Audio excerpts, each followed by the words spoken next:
От станции Киласур до станции Ачимчира проводятся ремонтные работы, чтобы подготовить железную дорогу для приема как существующих грузов, так и планируемых. Для этого пригласили 4 бригады из России, одна из которых работает с ноября месяца. На сегодняшний день уже 3 бригады приглашенных специалистов и 2 местные бригады выполняют поставленные задачи.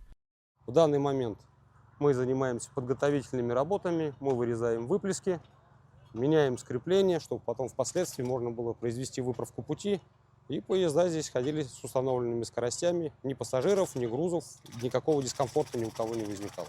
Для ремонта железной дороги были закуплены материалы, необходимые для скрепления рельсов и шпалы. Что касается инструментов и специальной техники, недостатка в этом тоже нет. Кроме того, на станции Ачимчира восстанавливают дополнительный 5-й путь, необходимый для разгрузки путей и обгонного маневра.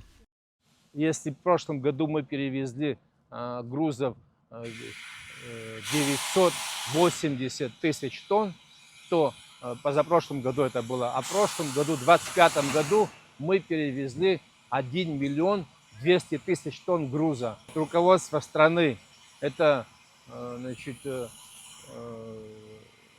восточную часть сейчас обращает пристальное внимание по всем вопросам, и в том числе по состоянию железной дороги. В свете того, что мы ожидаем увеличения грузов, в том числе контейнерные поезда. По этой ситуации у руководства страны, у президента было совещание, и по итогам встречи было дано указание, задание о том, чтобы исправить те моменты, которые выявлены, и подготовить этот участок к приему как существующих грузов, так и планируемых.